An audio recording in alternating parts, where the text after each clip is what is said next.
All right, welcome back. My name is Chandani Patel. I'm the Program Development Specialist over at the Chicago Center for Teaching. And I'm very excited to introduce 3 of our undergraduates today who will be speaking to us on their panel, which is titled, What Makes a Good Teacher?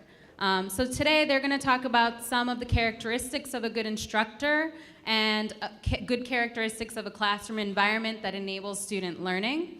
And so with us today we have Matt Go from Geophysical Sciences. We have Angela Quinn from English, who's majoring in English and Political Science, and we have Aneri Amin, who's a Law, Letters, and Society student. And the way we're going to do this today is there's 3 topics that they're going to speak about, and I will moderate their transitions between these topics, so they'll each speak for a few minutes, and then we'll hold all of the questions till the end to do a Q&A for about half an hour with these students. So please join me in welcoming our undergraduates, and then we'll get started.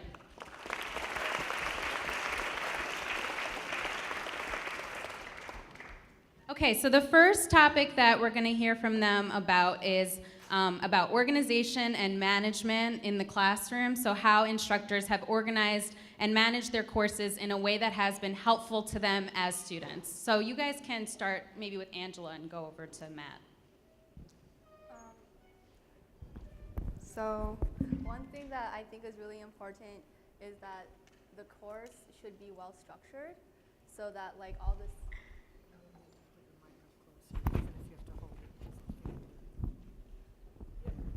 Hello? One thing that I think is important is that the courses are well structured so that the students can see the links between like the lectures and the readings and stuff, because that's not always like immediately obvious. And one thing that a TA or a discussion section leader can do is like go over readings that weren't covered in lecture or in like the classroom discussion, or just make sure that like all the homework that the student is being given is brought up to show them why it's relevant and why they did it. Because it's frustrating when like we don't understand like why are we like what is the point of reading this or something like that. And then another important thing is that in discussion section particularly, like it takes a little bit of practice, I think, to get used to leading a discussion section. And one good strategy is to ask like specific targeted questions. Like I had a really good discussion section in political science where the TA started out by asking like basic questions about like, did you understand this concept in the reading? Did you understand that concept? Like, what does this author say about that concept? And then like after he covered the basics to make sure everyone was on the same page, then he would go and ask like what our opinions were, or like bring in some of the controversies and topics and controversies on the issue. And that was like a really well-structured discussion section because like all the questions built on each other, and it was very easy to follow. And another good tactic that I've seen some teachers and course assistants do is like they keep like a sort of flow chart on the whiteboard on the blackboard with like the keywords or topics covered in section or in lecture, and that makes it easier for students to take notes and follow along. Hello. Just raise your hand in the back if you can't hear me at any point, because I lost my voice. So I think in terms of organization, there's 2 really important things to keep in mind. Organization of the course, so like that's throughout the quarter, and organization of each individual class. So in terms of organization of the course, it should probably be communicated to the students on the first day what you want at the goal at the end of the class. So like some teachers have vocalized this in the form of, you know, at the end of the class, you should be able to answer this following question, or you should be able to have a better understanding of this. And, so just make sure the students understand, like, what is this course about, but more importantly, like, what are they going to be able to do at the end of the course? So I'm a poli-sci and law letter student, so it's a lot of times, like, you're going to be able to look at this problem, like, in, you know, with this lens or something, or, like, be able to, you know, like understand the way that this part of, you know, society affects everyday life or whatever. So organization of the course is like really important, but I think what's really overlooked is organization of each individual class. And I've always appreciated professors who, when I go in on the first day of class, I know what's going to happen, and so like an example is like, okay, I know the first 10 minutes of class is going to be some student summarizing the reading from the night before, and then I know the next 45 minutes is going to be, like a class discussion, or so however like you choose best like to organize the course. Students really like the consistency and just knowing how the course of the day is going to play out. So like a good example I had is one of my classes where each, like on the first day of class, students just signed up for one night of reading, or like one of the days of reading, or 2 in the quarter. And they would have to be prepared that day of class when their reading was being discussed to give a 10-minute presentation to the class, and then end that with 3 questions and open it for discussion. And so I just thought that was really helpful, not only because students learned public speaking and learned, by the end of the class, no one was too scared to participate, but also it just allowed like some kind of structure in the class, and we kind of knew what was happening. And like students are like really frustrated. I felt when they don't really understand, like what's happening next or what they should be doing. And then just like another note on organization, I love when the first day of class I receive a syllabus and it has the grade breakdown, because for me that's how I like choose my class. If I go into a class, and this is personally for me, and 75% of the grade is a final, like I know that I'm not the type of person that can take a class like that. But if I understand like, oh, there's going to be 3 essays and 25% is participation, that's the kind of class that that my type of like student like can take. So if I go to the first day of class and there's not a grade breakdown in the syllabus, then I probably will drop the class. So yeah. So in most science classes, we have like a lecture-based system going on, so there's not much connection between the student and the professor, so that's when the teaching assistant becomes really important. So on the first day, I'd really like to get a syllabus that outlines the main topics from the course, and usually, hopefully, the instructor lectures in the same way as well. Sometimes they don't follow. And I also like it when a teaching assistant with that organization in their discussion sections talk about the topic in a way that they learned it themselves.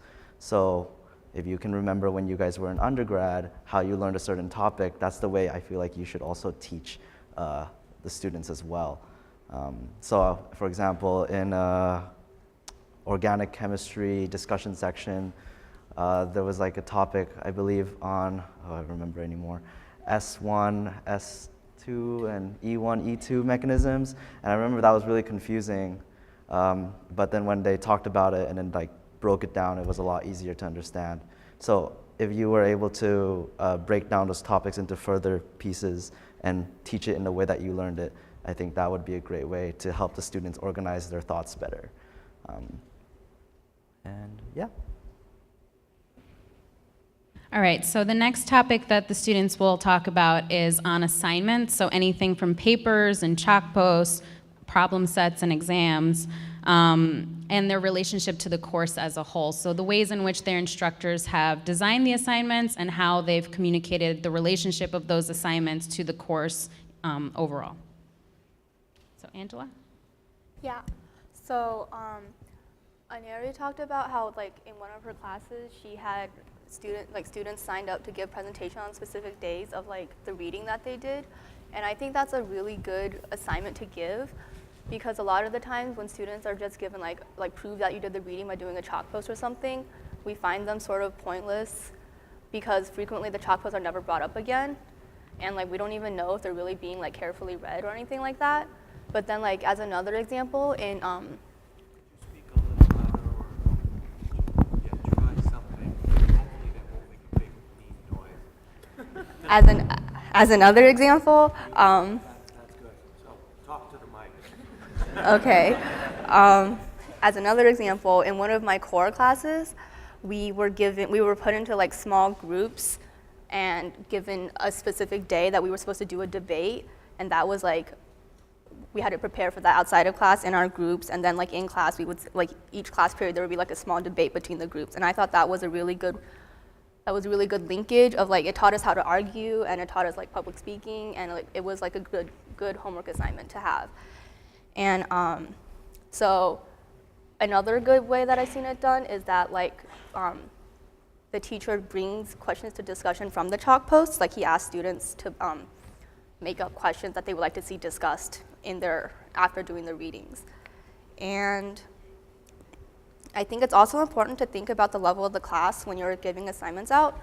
Like if you're teaching a course, then like when you're giving out essay assignments, for example, if it's an advanced level course with like students that have taken more like essay classes, then they'll be more comfortable probably writing like longer essays or like making their own prompts and things like that.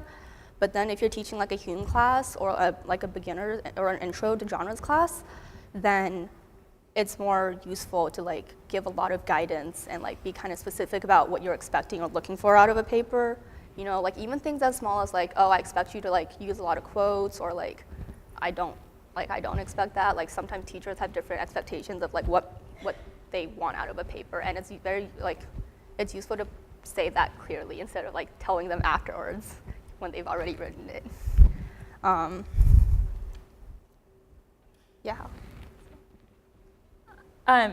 Okay, so I don't have that much to say about problem sets because I've never done one, but so for papers, I think that like the first prompt in any class needs to be like given by the professor, and I know that a lot of professors, maybe like in fourth year it's different, but especially like the first 2 or 3 years, I know like professors like letting students come up with their own prompt, but students have no idea what the professor wants or is looking for in the first prompt, and so they're completely lost. They think it's just like, what is philosophy? Like, let me write a paper. Like, no. Like, so I really think that the first essay always needs to be given by the professor, so then like the subsequent essay students know, okay, he wants a prompt that's going to be, you know, very targeted on a specific passage or on a specific idea that was discussed or whatever like your taste is.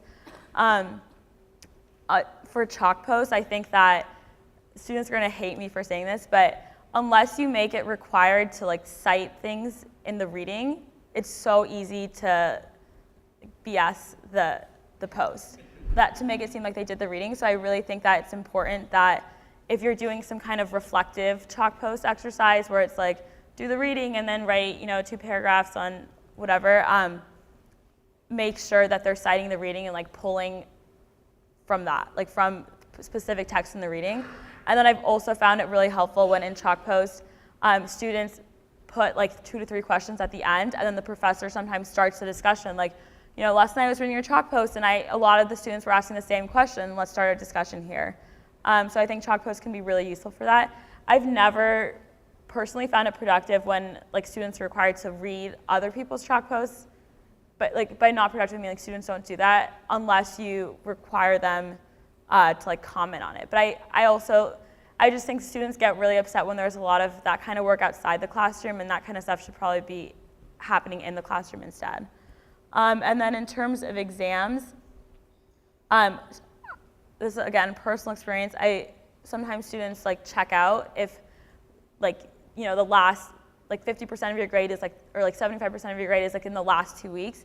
So I think it's really helpful to have like quizzes or like you know, small essays or quizzes throughout the quarter to like keep people continually engaged. And then in terms of assignment, like just in general assignments, like my favorite classes are when like professors are really innovative with, you know, assignment or like making like a good like 15% of your grade something that's like you've never thought of, like not quizzes or assignments, but like I guess presentations. I don't know. When professors like utilize the city of Chicago and do like a site visit, or utilize the fact that we have the law school on Harris like right here, and like maybe give credit for like going to a law school class. Or I had a professor who like 10% of our grade, if we wanted it to be, was like writing like a paper on what our experience, it was a legal anthropology class, but what our experience was in a law school class. And we also went to like the courthouse downtown and wrote an essay on that. And I really thought that like, you know, we live in such a cool city, and I just thought it was so awesome that what we were taking, what we were learning in the classroom and like going outside and then coming back and like discussing what was happening. So like, I guess just being creative, and there's like a lot more than like exams and papers and problem sets, so. I've done a lot of problem sets since I've been here. So I think to understand a certain topic in the sciences, I think the main key is exposure. So usually my first exposure is reading the textbook, and then the second time is when I go to lecture, and then the third time again is when I probably do my homework or talk with a TA. So it's good sometimes when, actually it's really good all the time, if the homework coincides with what the professor's actually teaching, because that doesn't happen all the time. But so when that does not happen, that's when the TA steps in to sympathize and also to help you out when you need it. So in a discussion section, whether in whatever science class or math class, what's good is to always give them similar practice problems to the homework and to the lecture just in case. So if you constantly give them these practice problems or constantly talk about something that that the professor talked about last week, they will start to understand it more because they see it more often. At the same time, you should also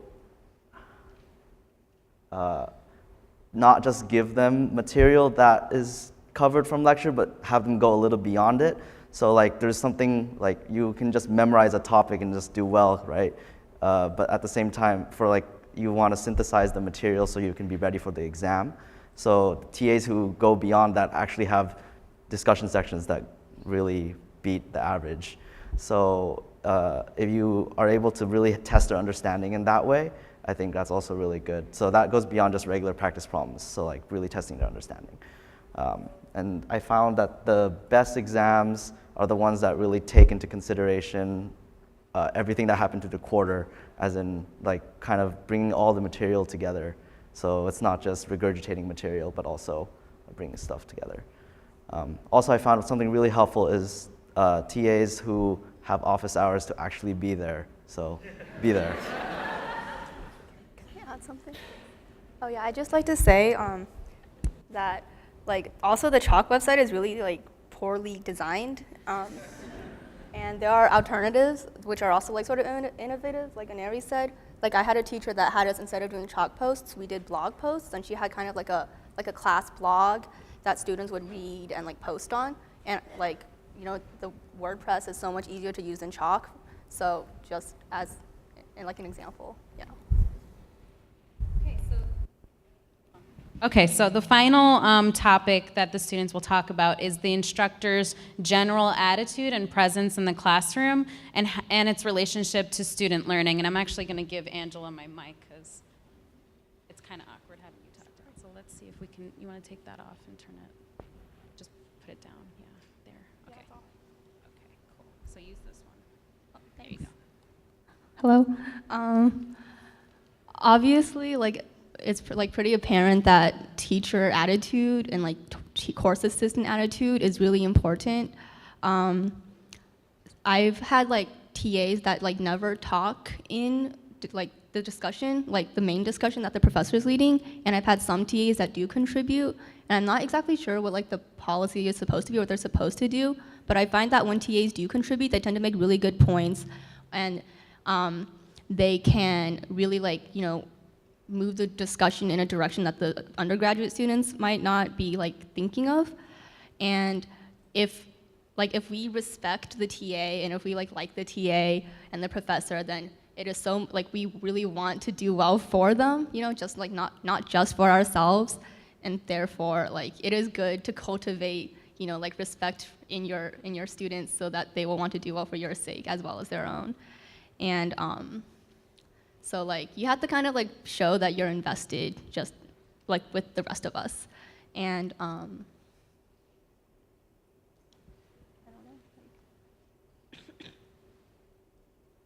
Oh, me. Oh.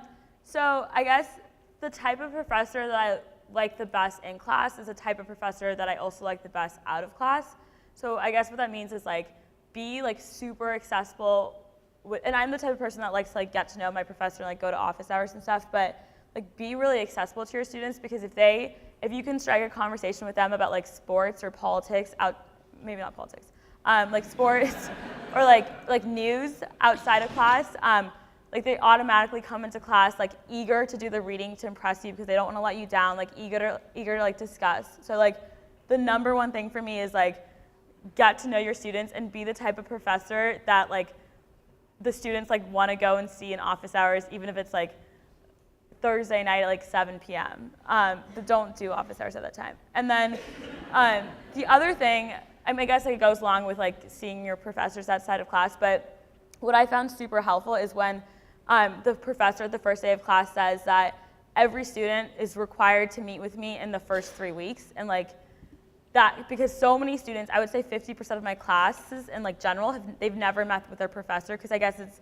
I don't know, like too scary, or they don't know where their office is, or like they're not used to it. But I found that in classes where the professor does make the first meet, like a first like intro, 10-minute, like let's just get along, like let's get to know each other meeting, when they make that mandatory, then students are more likely to go back because they've done it before and they were like, oh, he's actually a really nice guy and you know he's not intimidating or whatever. So definitely do that. And then another thing that goes along with the relationship outside of class thing is that a lot of students are really scared to speak in class and participate. And so I know friends like that who really appreciated professors that say in the first day of class, like, you know, participation is 30% of your grade, and that's huge, and I really want you guys to be comfortable in this discussion environment to be able to talk to each other. But like, if you can't, there are other ways to participate besides speaking in class discussion, and that's like, you know, you're doing the reading and you find, you know, something else that's related and you email your professor, or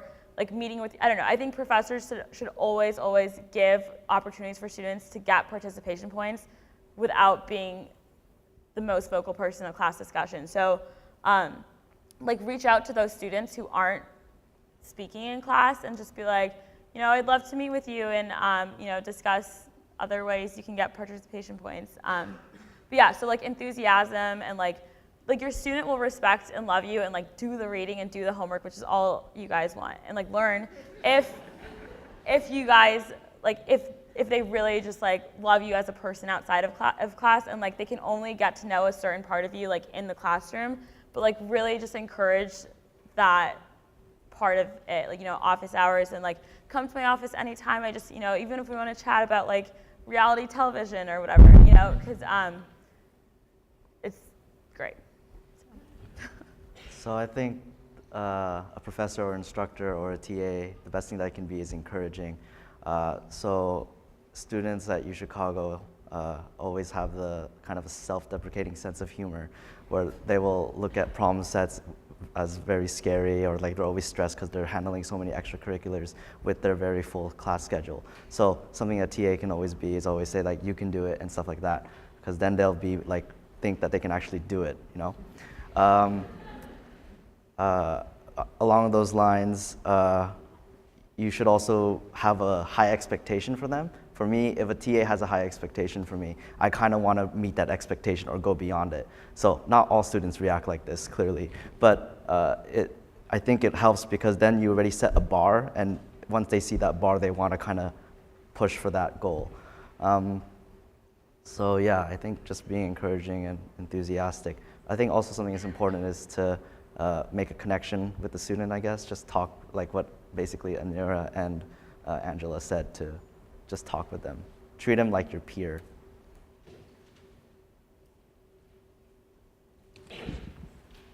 Okay, so we're gonna do Q&A now, and I'm gonna walk up and down these stairs and give someone a mic if they have a question, and Santiago's gonna walk up and down that aisle. So questions for our undergraduates? You have to get a mic. I'll start. I'm gonna go to him first. And then, yeah, they're mic'd up. So this question is directly to Matt. I mean, being a science major, a lot of the work to gauge your knowledge is through assignments such as like problem sets and exams. I was wondering what's your thought about that method as being to gauge your knowledge of the concepts, and what other alternative method would you suggest in a science course like that to gauge your knowledge of the concepts? I don't like exams, but they're always around. Maybe another way to gauge someone's understanding is to just talk to them. So so like if you're doing office hours or you want to like meet with each individual student, that is a way to see where they are in the course, and then you can see how that can further help. Also, that can help with participation points. I know in chemistry there are discretion points that TAs give, and so that can bring up somebody's grade if they're on a borderline. So that helps if you're able to talk to them. Another thing I think is projects. Group projects could help. I don't think students really like those either, but it helps learning how to collaborate with other students. And it also makes new friendships, and also to learn the topic maybe even better because they're talking it out more. Hi. I would love to hear your thoughts, ideas, responses to computer policies that you've come across in classrooms. I know some professors don't. I'm thinking especially of discussion-based courses or these, long 3-hour seminars. I'd just love to hear your experiences with those, and be as honest as you can about, your your response to no computers versus computers in classrooms.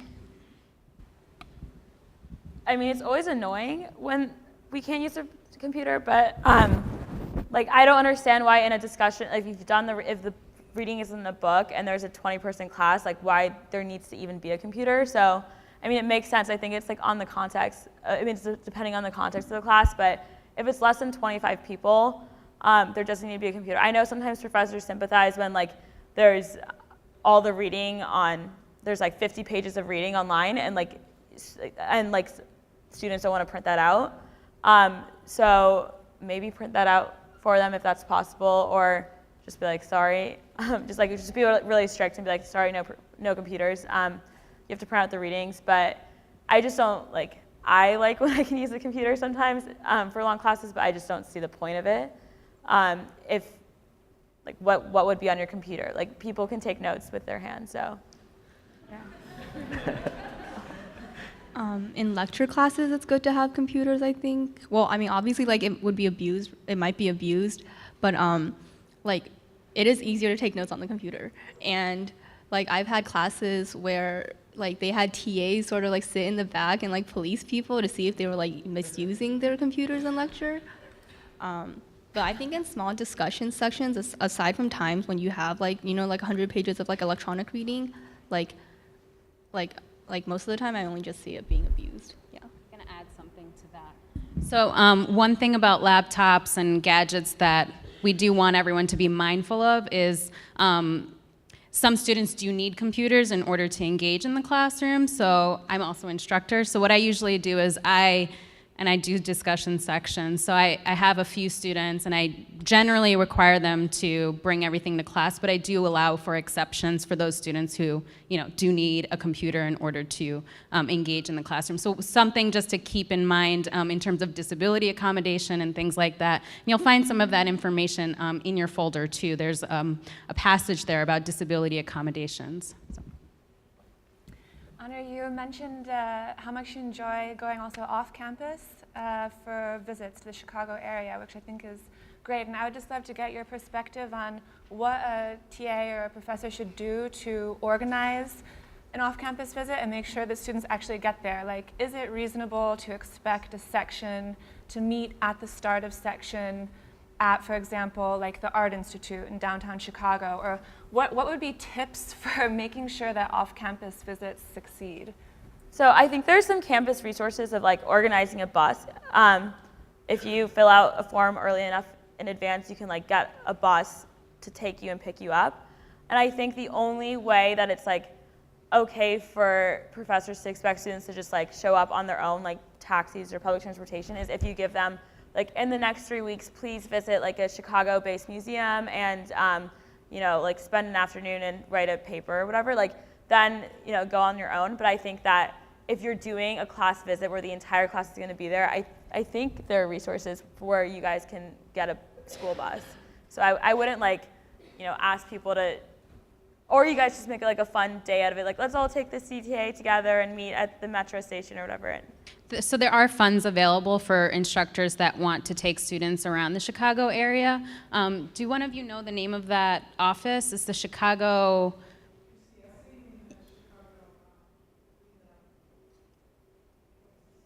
Yeah, I know. I'm like, we don't know what it stands.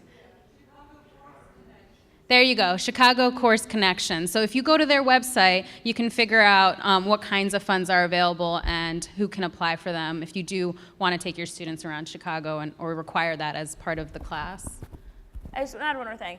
It's kind of like a plug-in for me, but so I am very involved with the Institute of Politics on campus, and I know that there's so many great like institutes like Paulson and the Institute of Politics and Harris School that like they have really cool like non-credit like discussions and speaker series and stuff, and so like encourage students to go to we have like the most amazing fellows that are going to be there all quarter, and I'm taking a class called like Politics of U.S. Congress. So like if you know, like I feel like a professor in a class like that should be like, hey, the Institute of Politics is like hosting Congressman so and so, and then next week like Senator so and so. So like, you know, if you guys want to type a little paragraph that you can get like bonus points, or like let's just make a class visit. I don't know. So like there's so many things happening on campus. So like I don't know if there's a way for you guys to be plugged in with that, but if you're, you know, teaching a poli-sci class, maybe like go to the IOP website, politics.uchicago.edu, and like just see what's happening and find out ways that like your students can get involved with things outside of the classroom, but that are still like adding to their educational experience. Hey, thanks, guys. So I have two questions. The first is about TA office hours, in terms of, say, having them just be open versus setting up like some web-based scheduling thing, or whether you've experienced both and kind of pluses, minuses. And also, when teaching in the core, I'm wondering what are the differences you found in your needs between, you know, when you're a first year and just adjusting to life here versus in later years, if there's any difference there in what you guys need from people. First question. Generally, office hours, in the first discussion section, office hours are scheduled when you pass around a sheet of paper saying, when are you available for office hours? And generally, there is one time slot that works for all the students in your discussion section. And so that is probably the best way, like a simple survey. At the same time, you can always say, email me if you want to schedule a time to meet with me, and that also works very well. Yeah, like kind of related to that, like just be aware of like the way that UChicago schedules work. So like scheduling office hours like Monday and Wednesday, like 10:30 to 11:30, like people have class from like 10:30 to 11:50. So like, and they're like Monday, Wednesday class, or Tuesday, Thursday. So like there's gonna be some students that are never gonna be able to make that. So just do like Monday and Tuesday, or like Wednesday and Thursday, right? So like the schedule doesn't go like that, but also classes are like an hour and 50 or an hour and 20, so it just makes it go for 2 hours. So hopefully if they have a class for the first 80% of it, they still can come at the end. And then I've also I've had professors where it's like, I will be at, you know, like C Shop or like whatever coffee shop for these 2 hours every Wednesday. You can literally just walk in and I'll see them, like they'll be reading their book or like grading papers, and if a student comes, that's great. But I've also had professors be like, but if you want to meet with me, you have to email me before, otherwise like I won't be there. So just be very clear with what the policy is, and I don't think students mind either way. Like it could even be like, oh, I don't have any office, I really want to meet with everyone, and I have so much free time, but I'm not going to do scheduled office hours, so just email me, and that's also fine, just as long as you're very clear with whatever the policy is. And then the second one, do you want to? First year versus fourth year? I'll get you. First year versus fourth year. Like is there anything we should be aware of in the difference? The second question was about teaching in the core, and if you guys have any thoughts about what you needed your first year as an undergraduate versus what you, you know, how you now kind of experience your classes. So what might a first year student need in the classroom that would be helpful for our instructors to know? Well, my first year, I needed a lot of help with argumentation, basically things like how to basically structure an essay, things that would be taught in Hume and stuff, but should be taught well, because it could get confusing. And when it came to fourth year, or my last year as a third year actually, like a lot of the needs like stay the same. Like I've had writing workshops in my first year human classes, and I've had writing workshops in my like upper level English classes, and like the good fundamental strategies stay the same. Like you should help break down the student's argument for them. Like make it clear like what their basic thesis is, and like the steps that they took to get there and things like that. So like no matter how advanced the student is, like they're gonna appreciate that sort of thing. I think when I was a first year, I had more trouble participating, and so like teachers in core classes like will probably want to watch out for those students that like dominate discussion, and like those students that are like Aneri said, like when you're too afraid to speak. So like just like encouraging people by saying like, oh, like if you haven't spoken yet, please do so, or like can we hear from someone that hasn't spoken yet? And then as students get older, I think they tend to lose some of their shyness. Yeah, I think like the most important thing for like first years is like conveying expectations, because like let's just say you think like an ideal like good participatory student is talking like twice per class. Like they don't know that. They think like, oh, I talked like once last week, I'm set. Like I don't know, like whatever your expectations are need to be communicated. And by the time you're like a fourth year, you kind of get a sense of like what's normal and what's good. And then also like first years really, they've never been in like classes like this. Like they don't understand what's like a purely discussion class, right? Because like high school classes are professor-led, and like I think in college we're kind of going towards like student-led discussions. And so just being like, what is the proper way to conduct discussion? Like if someone says something you disagree with, don't pounce on that. Like, like just like kind of basic rules of etiquette, and like very simple stuff like that. Like sometimes just needs to be like explained to first years of, yeah. For lecture classes, most first year students take general chemistry or general physics or something like that. So I think the most important thing for that is accessibility to the professor and to the TA. So if you make yourself accessible, then they'll be more comforted in the fact that they can be able to figure things out on their own. And over time, they become more independent. So, yeah. Thank y'all for doing this. I wanted to ask about getting student feedback and facilitating student responses in addition to the end of the year evaluations, but those two, what kind of structures make you more likely to give a professor or a TA feedback towards the middle of the year? What makes you more likely to fill out the end of the year evaluations other than like absolutely hating a teacher or something?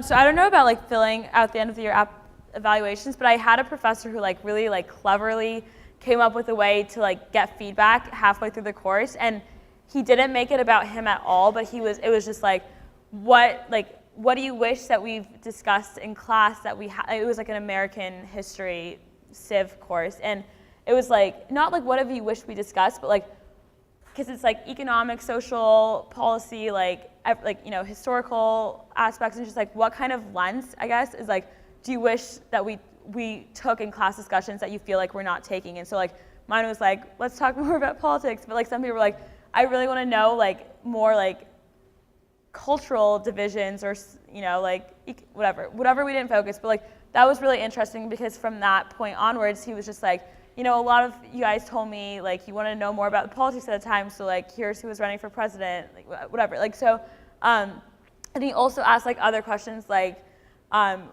what, like, do you think that we like should change? I don't know. He phrased them way better than I'm doing right now. But like, do you think we should be like changing the format? Do you like when we do like this kind of activity? And he literally just sent a survey, like exactly what he literally just sent us a survey, but he like phrased it as like, I want your experience in the classroom to be better. Like, what do you want to learn?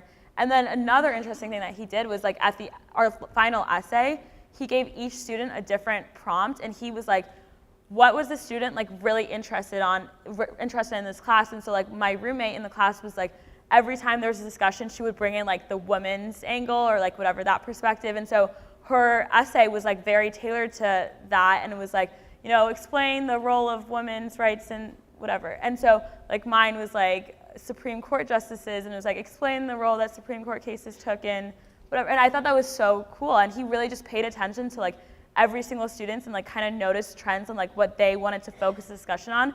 And I mean, it was like a 10-page paper, and like no one wants to write like a generic 10-page paper. And so I actually got to write something like really cool that and I thought it was awesome that he like noticed like, oh yeah, that is my interest. Like, thanks for pointing that out. So, but yeah, I think most students fill out evaluations of like in the extremes, right? Like they have really good things to say, really bad things to say, but just, I guess maybe if you like convey to them, like, I really want to like, you know, like make this course great or something. I don't, hopefully they fill it out.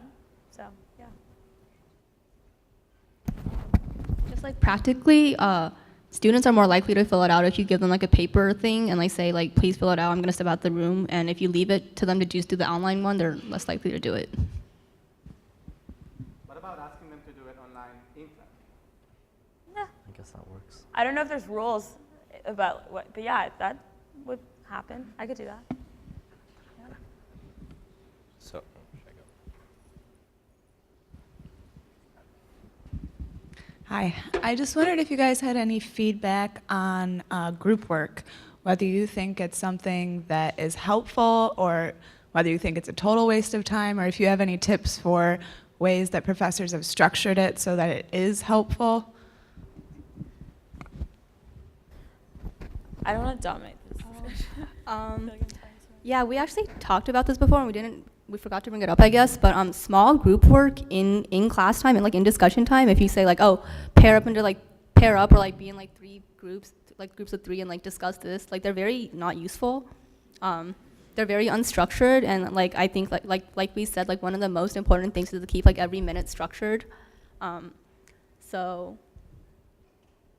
Yeah, so like the same exact thing she said, but basically like if you're gonna say discuss the reading for 10 minutes with your group, nothing's gonna get done. But if you're gonna say like, you know, discuss the reading, pull out, you know, the 3 most interesting passages, and then be ready to present to the class, you know, the most interesting quote that you think best sums up the reading. I don't know, like, or be prepared to like to present to the class this question that you put on the board.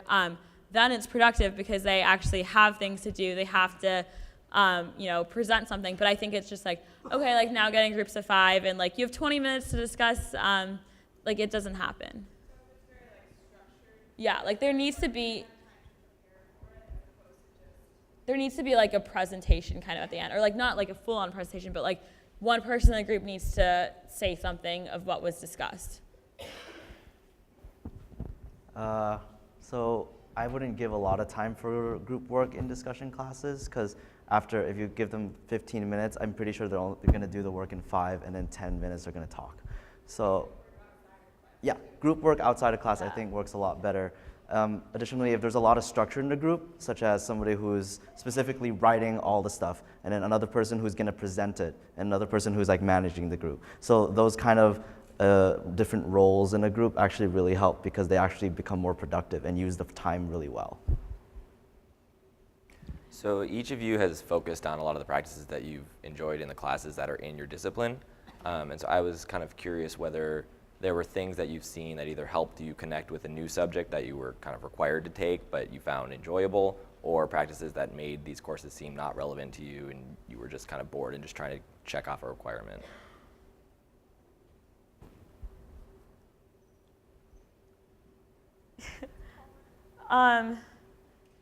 Yeah, I don't. Did you hear the question? Yeah, I just like take classes that are really related.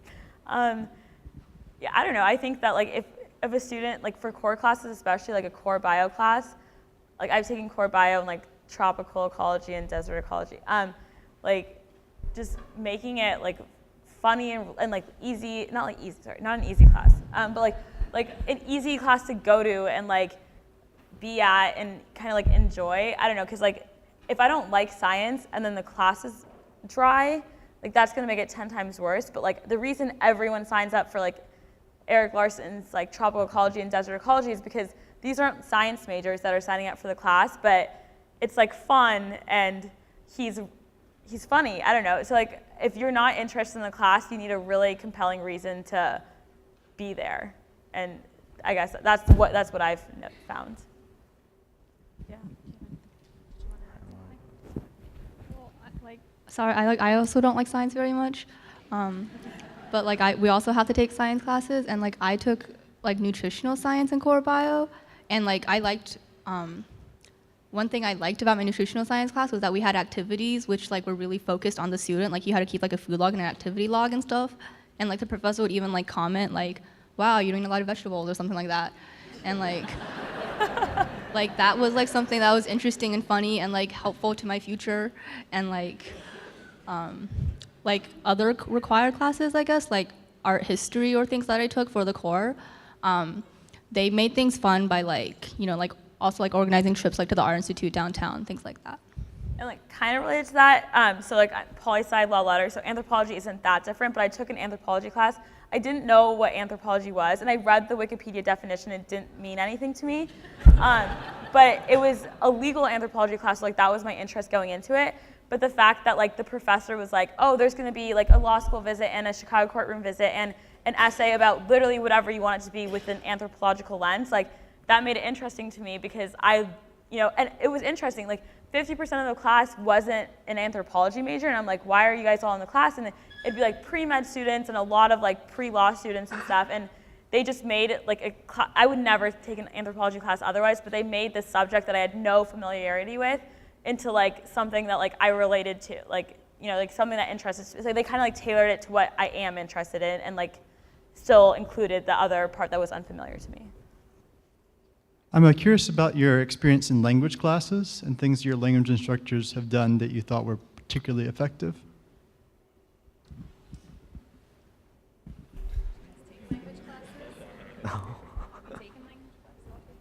Yeah. How are they? I took a Japanese through animation class, and we watched the movies, and then like we would go through them line by line and learn Japanese that way, and that was like really fun. Like, you know. Yeah. I took Spanish 100s, and I mean, like, I don't know, I think that's like one exception for group work, where like group work is productive, and you just need to like talk to people, and I guess like as long as you're like walking around and making sure people are speaking Spanish, it doesn't really matter what they're saying as long as they're like trying. But I don't know, sometimes like what I found helpful before quizzes and stuff is if the professor like maybe plays a game before quizzes, like, oh, like here are the like verbs we're learning, and then they'll like pass out sheets of paper, and then everyone has to like pretend to be, I don't know. There are a lot of like games, but like language classes are like the only like classes I've experienced where like it could be like either a 6th grade language class or a college language class, and it's fine. Like you can, because you're like an intro student, right? Like so I think that like you can be very like, you know, what you would do in a high school or elementary school language class like happens, I've noticed, in like college language classes. But yeah, games. So in courses that are either predominantly lecture or combine lecture and discussion components, so sort of two continuums as far as lectures, there's sort of conversational style on the one hand, and on the other hand, it's kind of a prepared text that's more or less read and presented to the class. Where do you like generally the style of the lecture? And preferences differ, but generally, where do you find it's most effective for it to fall, and where there's a combination of the two, between more lecture and more discussion, where do you like that class to fall so that the expertise of the professor and the knowledge is driving the class, so you're actually learning stuff that you don't know, but you're also not put to sleep because you don't get to participate or you're not engaged with the actual material. So they're different but related questions depending on the class. So if you could comment on those, I'd appreciate that. So like I generally shy away from lecture classes, but I've found that like I have taken some, and I think that, I mean, I'm just like thinking of one in mind right now where like, I mean, the teacher there's a certain amount of information that needs to be like given out to the class, like that's inevitable. So I think if it's a pure like hour and a half a teacher speaking from a PowerPoint or from a sheet of paper, like 80% of the class is lost, not lost, like not in it at the end of class, but I think that the one example I'm thinking of right now of a professor who did a really good job is like 25, like information needs to be given to the class. So like that was done in the first 25 minutes, but then it was, I don't want to say conversational, but it was like more interactive for the rest of the class, and it was still like information was being given out, but like he really had a good way of just figuring out like, oh, like, you know, here's some information, question to the students, and then, you know, here's some more information and questions. But I think that like, yeah, like there needs to be information that's giving out so you can do a lecture for 30 minutes, but after 30 minutes, students aren't just paying attention unless they're being engaged and involved in the discussion. One important thing, like one really, I guess, important thing is that if you're gonna be doing a lot of lecturing, you really should like work on public speaking, like, right? Like, you know, like orating well, like, you know, making sure that the students like catch every word that you're saying and not having to like strain to hear. Yeah, and I think it's also like really, it's actually one good way to like start a discussion is a little bit of lecture. Like I had a professor I really liked who would like, she would like start every class by sort of like contextualizing the author and the book a little bit and giving a short lecture, and then like going through the first page with her own like analysis as an example, and then like we would start discussion with the students, and that was like really, really, you know, smart and useful. Yeah, hi guys, thanks for doing this. I have a question regarding course material. I know that for some courses you have standard course books that we can't really choose, but let's say I'm giving a course and the material can be from the stacks. I can put it on course reserve, I can make copies, or I can ask you guys to go, you know, yourselves and find it out and just give page numbers. What do you prefer? Like what do you find most accessible? Yeah. What? Like either copies in class or putting it on your like chalk page, like your specific class, but like not going to the library. That's the last resort. I mean, if I had to like rank it, it'd be like giving copies in class, putting it on, like emailing it to the class / putting it on the online chalk page, then having it available in the library, and then last, like buying it. Okay, so buying is last. I mean, like sometimes it has to be done, but like if students prefer copy, like I don't know, I think they just like, and especially it's the most frustrating when you like buy a 300-page book and you read 20 pages of it. So if whatever copyright issues aside, if that can be done, yeah, copies for sure.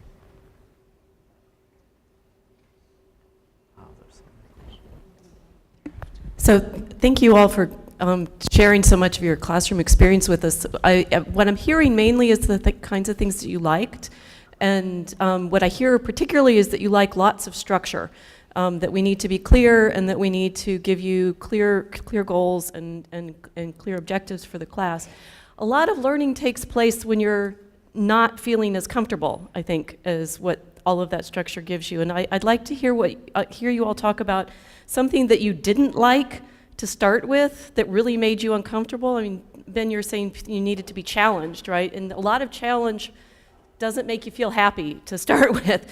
Things that you didn't like in your assignments or in your classroom experiences that later you realized worked, and that sort of made you feel uncomfortable at first, but actually pushed you in the way that we hope we're pushing you to achieve something that you didn't think you could previously.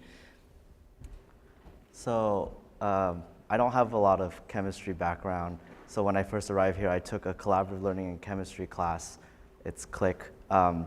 And so what was weird about the class at first when I first entered was the group work established had each student fulfill a role, like I mentioned earlier, like somebody who manages the group, somebody who records everything down, somebody who speaks in the end as a representative. And it felt kind of childish in the beginning.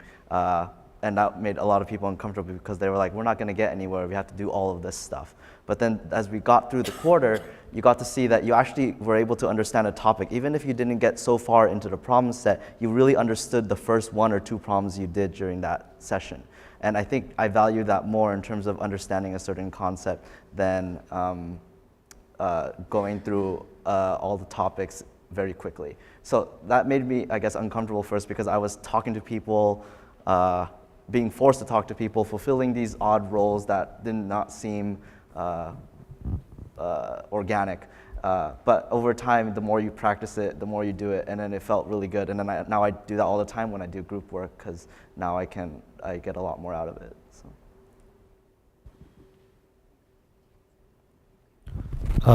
Thank you.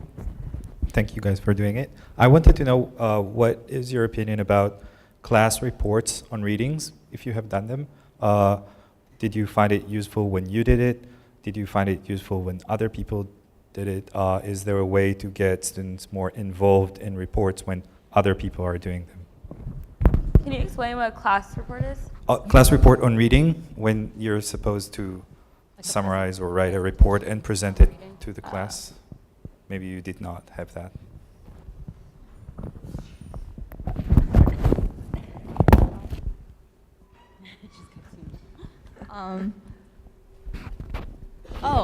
So in one of the classes, yeah, this kind of goes back to like the presentation things that we talked about. Like in one of my classes, we like students were assigned like, okay, so the one that we did in this class was a Jane Austen class, and we had the option to pick like different works of criticism from this like list, or we could find our own. And then like each student was supposed to do a presentation on like a criticism that they had personally chosen for themselves and found interesting.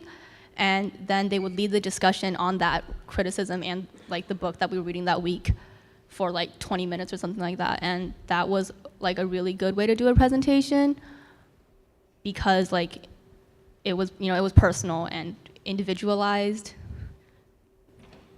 I don't know if that helped. So I don't know if this is like a reading report, but I had a professor that, my legal anthropology professor, so the final essay I think was like 25 pages, and it was on literally whatever we wanted to that somehow related to legal anthropology. And so I wrote on the Trayvon Martin shooting, but someone else wrote about like tribal courts in East Africa, and someone else wrote about that author who writes those law books that get turned into movies. And someone wrote about Judge Judy, and someone wrote about like law courts in Turkey. So it was just, we literally could choose whatever we wanted to. And so the last 2 weeks of class, we had to give a 15-minute presentation or 10-minute presentation of our papers. And this is not the last 2 weeks of class. This is towards the end of the quarter, but like I would say about 2 weeks before the papers were due. So they're really long papers, so students obviously had to have started them. And so we gave a 10-minute presentation on our paper and what we found so far. We were supposed to do some kind of like study, so like, surveying books or actually like asking people, or some kind of anthropological study. And then 5 minutes for question and answer at the end. And I thought that was so helpful and interesting, because the class is called legal anthropology, and legal anthropology means so much. And we talked about a lot of theoretical things in class, like ideas like law versus morality and stuff. But just to have this assignment and really learn like what legal anthropology can encompass, like from Judge Judy to like tribal courts in East Africa, it just was really interesting. And like, and the good thing about the 5 to 7 minutes of question and answer at the end was that this was 2 weeks before the papers were due. And so people would be like, oh, actually, like, have you thought about maybe like, someone did their paper on mock trial and like how the different judges are, and it was related to legal anthropology, and someone was like, oh, have you thought of maybe like asking students this question and looking at like gender divisions in this? And we had 2 weeks left, so that was something that like, that person writing the paper could still pursue and add to their essay. And it was like kind of a work in progress, middle, end of the quarter presentation that was super helpful. And I feel like I learned more from like literally about legal anthropology from listening to those presentations than I did from all those like theoretical readings that we did. Okay, let's thank our undergrads. We have to wrap up.